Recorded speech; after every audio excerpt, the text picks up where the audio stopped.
নতুন নতুন তরকারি উঠছে, পেঁয়াজের ফুল, বিভিন্ন প্রকারের তরকারি। ফুলকপিটা বেশি ঢাকা শহরে এখন চলতেছে,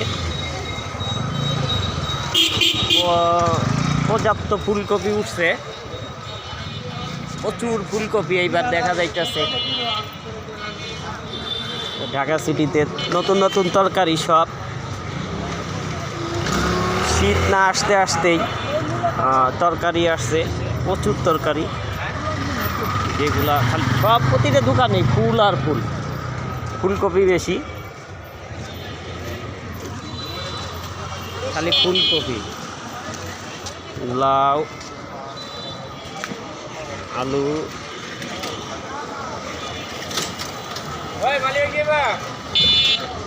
এই যে পিঠার কাছে আসছি, পিঠা বেচা কিনা চলতেছে, ঝালমুড়ি।